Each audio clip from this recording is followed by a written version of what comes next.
Hello friends, welcome to Vanmathi creations. இப்போது தவாவில் என்ன இருக்குதுன்னு உங்களால் கெஸ் பண்ண முடியுதா பாருங்கள். இன்றைக்கி நான் சூப்பராக ஒரு ஊறுகாய் செஞ்சுருக்கேன், அதுவும் கிரேப்ஸில், அதாவது பச்சை திராட்சை வச்சு ஒரு ஊறுகாய். வாங்க இந்த ஊறுகாய் நான் எப்படி செஞ்சேன் அப்படிங்கிறத வீடியோவில் போய் பார்க்கலாம். இப்போது இதுக்கு விதை இல்லாத பச்சை திராட்சை நான் எடுத்துருக்கிறேன். உங்களுக்கு வேணுங்கிற அளவு எடுத்துக்கலாம். இதை நல்லா காம்பெல்லாம் எடுத்துட்டு நம்ம சுத்தப்படுத்திக்க போகிறோம். இந்த ஊறுகாய் ரொம்பவே டேஸ்ட்டு சூப்பராக இருந்துச்சு. எதிர்பார்க்கவே இல்லை, ரொம்ப நல்லா வந்தது. நீங்களும் இதே மாதிரி இந்த ஊறுகாயை ஒரு தடவை கண்டிப்பாக ட்ரை பண்ணி பாருங்கள். இந்த சம்மருக்கு இது ரொம்ப சூப்பராக இருக்கும்.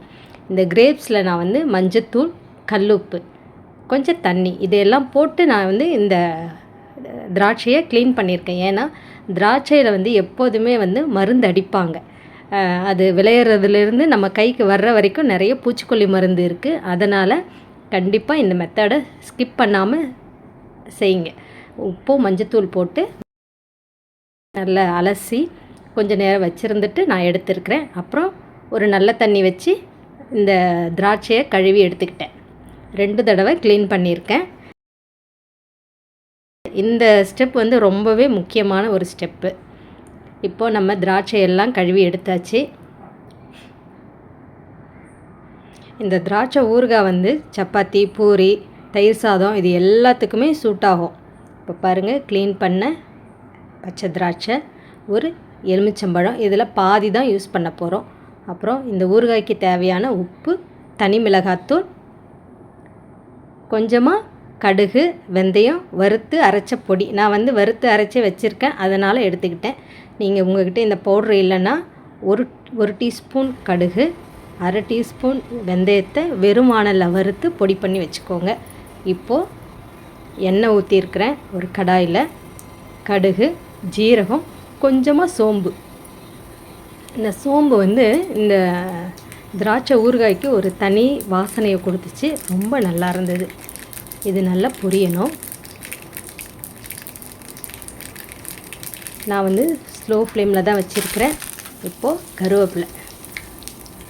கருவேப்பிலை போட்ட உடனே நம்ம பெருங்காயம், கொஞ்சம் அதிகமாக பெருங்காயம் போட்டுக்கணும் ஊறுகாய்க்கெல்லாம், அப்போ தான் வாசனையாக இருக்கும். இப்போ இந்த திராட்சையை போட்டு நம்ம நல்லா வதக்கிக்கிறோம். ஸ்லோ ஃப்ளேமில் வச்சு வதக்கிக்கோங்க.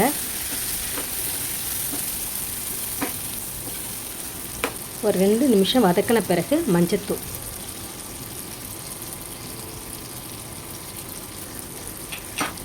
போட்டு நல்லா மிக்ஸ் பண்ணிக்கணும். ரொம்ப ஹை ஃப்ளேம் வச்சிடக்கூடாது. நம்ம திராட்சை ஒரு மாதிரி கருப்பு ஆகிடும். அதனால் ஸ்லோ ஃப்ளேமில் வச்சுக்கோங்க. இப்போது நம்ம எடுத்து வச்ச உப்பு போட்டுக்கிட்டேன். உப்பு, மஞ்சத்தூள் போட்டு நம்ம நல்லா மிக்ஸ் பண்ணிக்கிட்டு தனி மிளகாத்தூள் போட்டும் நீங்கள் நல்லா வதக்கிக்கோங்க. இது எல்லாமே நல்லா மிக்ஸ் ஆகி ஒரு 2 நிமிஷம் ஸ்லோ ஃப்ளேம்லேயே வச்சு இது வேக வைக்கணும். இந்த கிரேப்ஸ் கலர் மாறி வேகணும். இப்போது நம்ம எடுத்து வச்சுருக்கிற கடுகு, வெந்தயப்பொடி இதையும் போட்டு நல்லா மிக்ஸ் பண்ணிக்குவோங்க. ஸ்லோ ஃப்ளேமில் ஒரு 5 நிமிஷத்துக்கு குக் பண்ணுங்கள். இதை மூடிலாம் போட வேண்டாம்.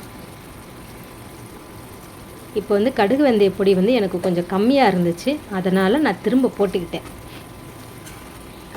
அதே மாதிரி நீங்கள் இந்த சமயத்தில் உப்பு, காரம்லாம் இருக்குதா அப்படின்னு செக் பண்ணிக்கோங்க. ஒரு 5 நிமிஷத்துக்கு அப்புறம் நம்ம இந்த கிரேப்ஸை கட் பண்ணி பார்த்தா இது நல்லா வெந்து கட் ஆகும். ரொம்ப நல்லா இருந்துச்சு. கண்டிப்பாக எல்லோரும் இந்த ரெசிப்பியை ஒரு தடவை கண்டிப்பாக ட்ரை பண்ணி பாருங்கள் ஃப்ரெண்ட்ஸ். இந்த சம்மருக்கு பழையதுலேருந்து, கஞ்சிலேருந்து, தோசை, சப்பாத்தி, நம்ம ப்ரெட்டு இது எல்லாம் கூடவும் இது நல்ல சூட் ஆகும். பாருங்கள், சூப்பராக இப்போ ரெடி ஆகிட்டுருக்கு. இப்போ நான் அடுப்பு ஆஃப் பண்ணிட்டேன். அடுப்பு ஆஃப் பண்ண பிறகு தான் நம்ம இதில் லெமன் ஜூஸ் போடணும். இதில் நான் பாதி லெமன் தான் போட்டிருக்கேன்.